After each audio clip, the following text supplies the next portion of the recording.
Vande Guru Parampara. Shri Gurubhyo Namaha. It is indeed an fortune and a blessing that we are born in a land of kshetras.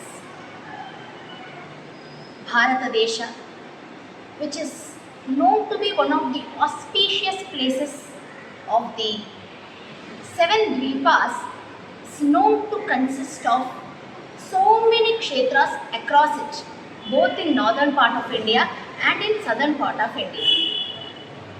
But there are some kshetras which hold its own specific importance over other kshetras. And this particular importance of some of the kshetras is mainly due to the enhanced presence of God at those kshetras. I would like to give an example here. God Vamana, when he incarnated, he actually incarnated to bless Bali Chakravarti. So after taking the magnanimous Trivikrama Avatara and sending Bali Chakravarti to the place where he has to be, which is Pathala Loka, God Vamana escorted Bali Chakravarti as his Dwarapalaka, which means a gatekeeper. Such Bhakta Vatsala God Vamana is. Also, from there, Bali Chakravarti and blessing Bali Chakravarti, Vamana with one more Rupa, he stayed at a hermitage, at an ashrama. Now, this ashrama has a very great speciality. The ashrama at which Vamana stayed there, he started to do penance himself. Though the God needs no karma to prove himself, he did penance so that he could teach the importance of that karya to so many rishis. Now, a lot of rishis across Bharata Desha who came to know about the availability of God at that place, they all accumulated there. Now, these rishis, they started to penance there along with Vamana. So, those rishis who were there at that hermitage, they attained siddhi so easily early on in their sadhana. And this was mainly due to the presence of God there. So, the thing that makes a place auspicious is the presence of God. And this can be related to kshetras because kshetras hold an enormous amount of enhanced presence of God. And there are some kshetras which are exclusively related to Pauranic importance, which means it has an ancient importance which is related to Puranas. Now, these kshetras can be classified into two categories. Some 8 kshetras which are called Swayamvyakta kshetras, and there are a group of 7 kshetras which are called those kshetras which bestow us moksha sadhana kshetras. Ayodhya, Mathura, Maya, Kashi, Kanchi, Avantika, Puri, Dwaravati, Chaiva, Saptaita, Mokshadayakaha. So, these 7 kshetras, namely Ayodhya, Mathura, Maya is Haridwara, Kashi, Varanasi, Kanchi kshetra, which is Kanchipuram in Tamil Nadu, Ayodhya, Mathura, Maya, Kashi, Kanchi, Avantika, Avantik kshetra, Puri is Jagannath Puri, Dwaravati. So, all these 7 kshetras, Saptaita Mokshadayakaha, are known to bestow us with ultimate salvation, moksha. Now, does visiting a kshetra give us moksha? The answer to this question is, the path to moksha is not a single road. It is a ladder actually. This was beautifully, Dasa says, Avana Shavana Manana Nidhidhyasana Avishnu Bhakti Mahaprasadangalu Kaivalya Padakidu Nichanike Yendu Bhavagnaru Pelvaru. Kaivalya Pada. So, to moksha, idu Nichanike. This is a ladder. So, what are the steps in that ladder? It is Shavana, Manana, Nididhyasana. Avana, Shavana, Manana, Nididhyasana. Madam, where is Tirtha Yatra? Where is Darshana of Kshetra there? Now, when the first step of the ladder is Shavana, to possess an interest in Shavana or to go and hear something that relates to the Bhagavad Tattva, we need a minimum amount of punya. We need a minimum amount of punya, that too which is rid of, which is bereft of the sins that we have created. So now, to attain to the stage to get that Shravana, it is very important to go to Tirtha Yatras, because visiting Tirthas, visiting Kshetras, these will make us get rid of our sins that we had created. The word Tirtha itself says, Tarati Papadikam Yasmat Iti Tirtha. So, when we visit Tirthas and we take a tip at the Tirthas, we get rid of the hurdles that comes in the direction of our sadhana, so that we will be able to step into the ladder which is towards the ultimate sadhana, moksha. Now, as I said, the ashrama where Vamana was there was called Siddhashrama because it gave siddhi easily to the people. Likewise, kshetras are called Siddhasthana. This is because of the enhanced presence of God. We do sadhana in these kshetras, it is multiplied, it is accelerated, so that our bhakti gets refined, and through the refined bhakti which we possess, we will again motivated to go to speeches and lectures. We will hear a lot of lectures, Shravana, Manana, Nididhyasana, all those take the path which is towards the path of moksha. So, in a 3-day lecture which is organized by the committee, we are here to discuss about the Kanchi Kshetra Mahatmayam. This Kanchi Kshetra Mahatmayam is in a part of Brahmanda Purana. Now, Kanchi Kshetra, as I said earlier, is one of the 7 kshetras which bestows us with moksha. Why did Varadaraja come and stay at Kanchi Kshetra? And not only Varadaraja, there are so many Bhagavad Rupas and so many Tirthas or Sarovaras present in this Kanchi Kshetra. And each one holds its own unique importance which is associated with it. This Kanchi Kshetra can be, the importance of Kanchi Kshetra can be divided into 3 parts. According to the time period it has been evolved. Now, before the arrival of Brahma at the Kanchi Kshetra, the word Kanchi itself means Ka plus Anj. Ka is Brahma. In Sanskrit, the letter Ka represents Brahma. Now, Anchu is puja or worship. So, the place at which Brahma worshipped God Vishnu is the place which is Kanchi. Now, the period before Brahma came to Kanchi Kshetra, the period at which Brahma was present in the Kanchi Kshetra, the period after Brahma left to the Satyaloka. So, these 3 parts can be divided. So, today, in the first day of lecture, we are going to see what happened before Brahma came to Kanchi Kshetra. Now, in this today's lecture, we are going to see about 2 Bhagavad Rupas which evolved at the Kanchi Kshetra, which is Varaha Rupa and Narasimha Rupa, and 3 Lingas of Rudra which evolved at the Kshetra, which is Satyanatha Linga, Gajeshwara Linga and Kachapeshwara Linga. And we are going to see about 5 Tirthas, Anantasarovara, Garuda Sarovara, Siddha Tirtha, Kayarohana Tirtha, Vriddha Tirtha. When we go through these, we also will be seeing an importance about 3 places, which is Vriddhachala, Ghatikadri and Vijayaraghava. Well, you may ask, Madam, you told it is about Kanchi Kshetra, now it has gone to Vriddhachalam, Ghatikadri and so many places. Kanchi Kshetra on that day was so big. Now we have parted each and every state, we have parted each and every city into small pieces. But those days when we say Kanchi Kshetra, I think it is almost the entire Tamil Nadu consists the Kanchi Kshetra. Let it be. This entire significance of Kanchi Kshetra is narrated by Narada Rishi to Ambarisha Raja. This Ambarisha Raja, he carried out a Naramedha Yaga, and after the completion of the Yaga, he wanted to hear an importance of Kanchi Kshetra, which he heard in short form before from Narada. So now he wanted to hear it in detail. That is when Narada narrates the significance of Kanchi kshetra to Ambarisha Raja. Now here, this is again narrated by Sutacharya to Shaunaka and other rishis who were present at the Naimisha kshetra.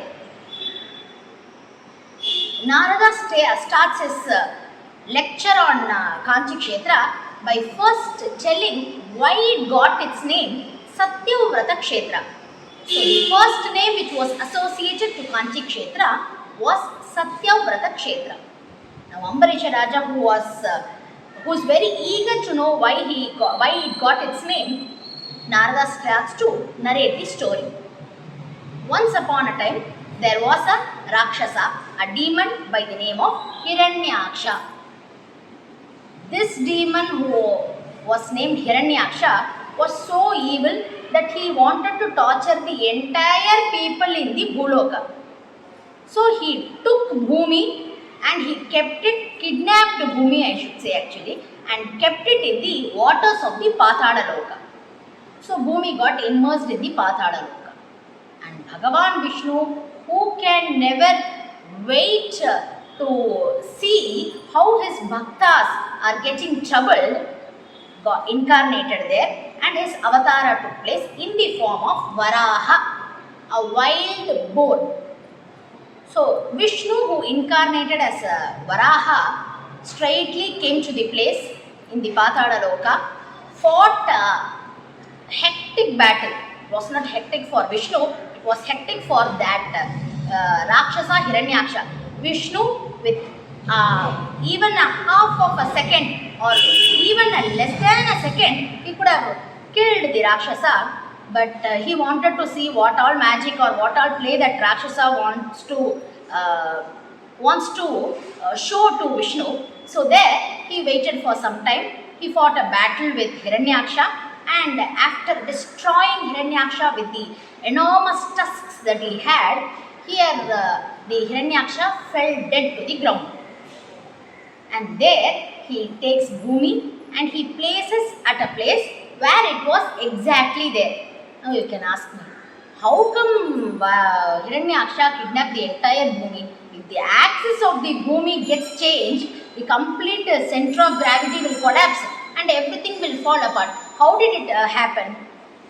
That is why I think we need not give a scientific explanation to each and everything that is related to us Puranas, because our Puranas are something which even the science cannot explain, because even science has limitations, which clearly shows us why some of the happenings in our past cannot be explained by science.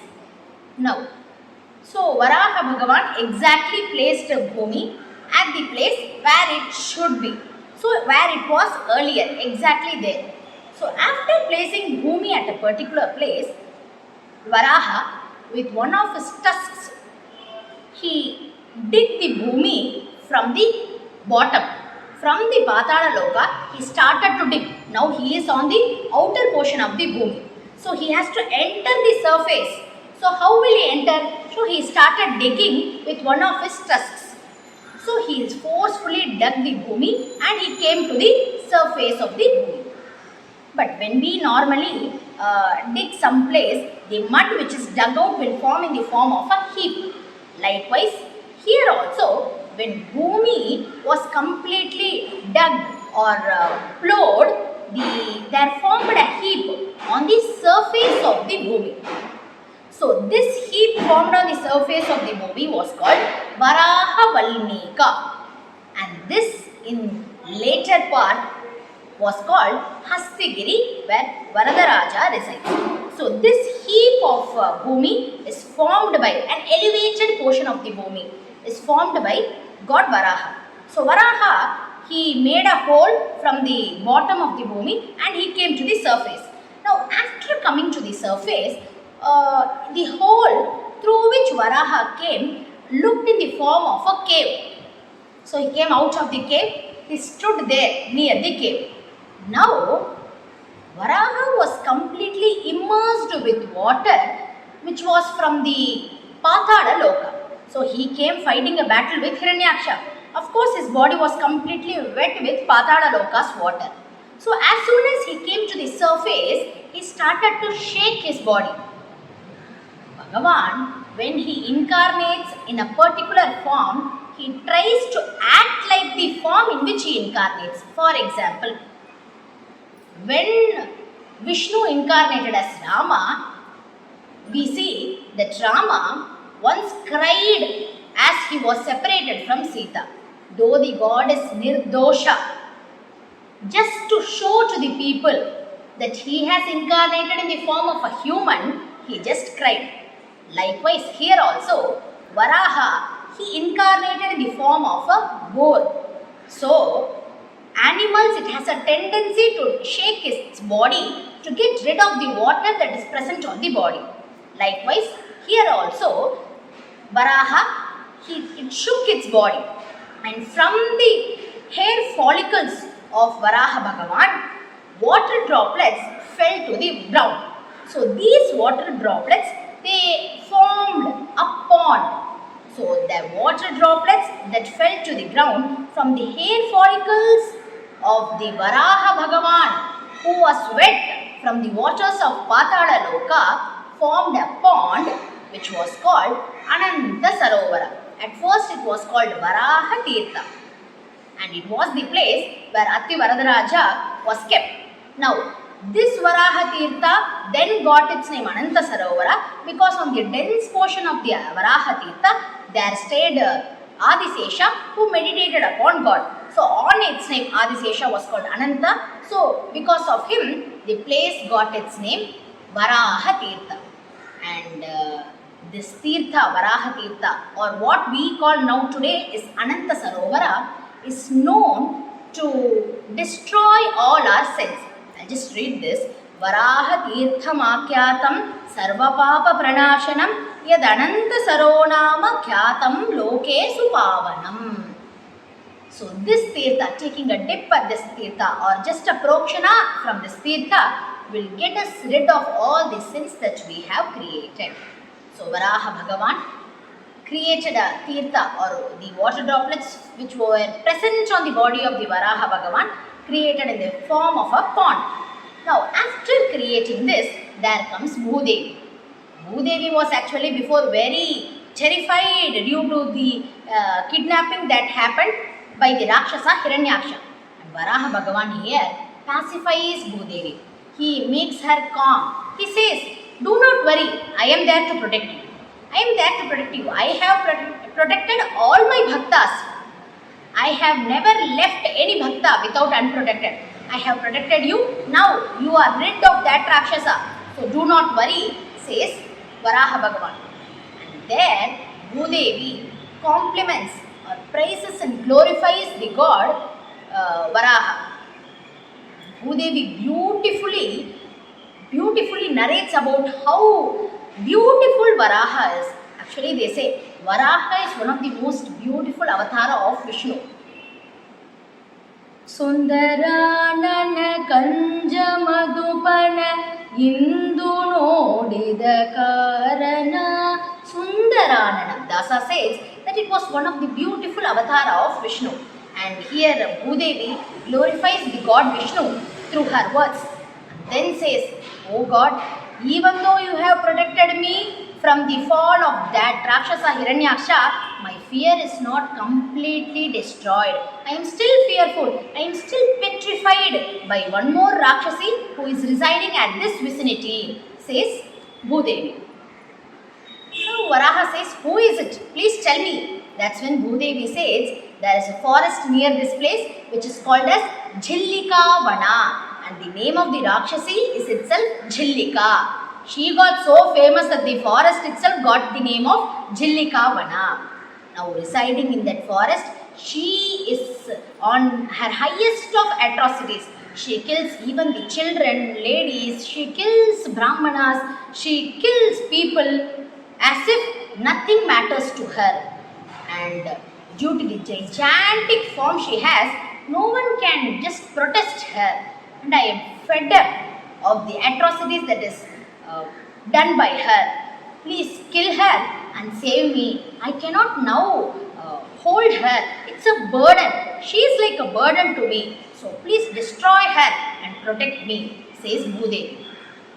And Bhagavan Varaha hearing these words, at that moment itself jumped from the place where he was. He was near the Varaha Valmika, or what we call as the Hastigiri, near the Anantasarovara. Now from the place he was, he jumped and directly landed in the place which was very near to that Rakshasi. He landed there and he entered her stomach, pierced open her stomach with his tusks, and from the other side he tore her into 2 pieces and came out of it. Because of the Rakshasi present there, the place was so doomed, it lost its radiance. But the place was very nice vana, it was a very nice forest. So God thought, why should she be, a dead Rakshasi should be placed here. So tearing her open and killing her, Varaha threw her out of the forest. So she just flew like a mountain flying on the sky and fell at a place. Now the place where she fell like a gigantic mountain. Achala is what we call mountain. So Vriddhachala, she was an age-old mountain. That is how the Puranas portray. So that place was called Vriddhachala because the Rakshasi, the Samhara of Rakshasi happened there and she fell there. Now after getting rid of that Rakshasi, Varaha Bhagavan stayed at that place itself, at the Jillika Vana itself, for a very long time. And Bhudevi too came and resided along with Varaha Deva. Now this place where Varaha Bhagavan resided got all its charm and glow due to the presence of Varaha there. Now that place is called Shri Mushna Kshetra. The Shri Mushna, Shri, this Jillika. So due to the presence of this Jillika, this place got rid of its radiance and felt very dull. So that place was called Shri Mushna, which again regained its radiance due to the presence of Varaha. Now Varaha Bhagavan, who actually came to the surface of the Bhumi at Kanchipura, went and settled down at Shri Mushna. So this is the first Bhagavat Rupa we have seen through the series, through the part of Kanchi Mahatmayam. And Narada says, now I will tell you why this place got its name Satyavrata Kshetra, because that is why I started this story. Satya is Bhagavanta. He is known for his truthfulness. He is a form of truth. Such a Satya Swarupa Bhagavanta has been glorified Vrata by at a particular place by Bhudevi, and that place is called Satyavrata Kshetra. So Bhudevi praised God Varaha at a particular place, and that place where the Satya Swarupa Bhagavanta got praised is called Satyavrata Kshetra, says Narada here. Now Narada Rishi, after saying this, says, you heard about Varaha. Now, but the Kshetra Murti of this Kshetra is Narasimha. I thought I will be hearing about Varada. Now coming here, you are telling me all the Bhagavad Katha which is in the Bhagavata. I know this is the immediate reaction. But then, before Varaha comes there, Varada comes there, all these Bhagavad Rupa were already present. So first we saw Varaha who went to Shri Mushna. Now it is Narasimha. And the Kshetra Murti is Narasimha because Narasimha was the one who first settled down at Kanchi Kshetra.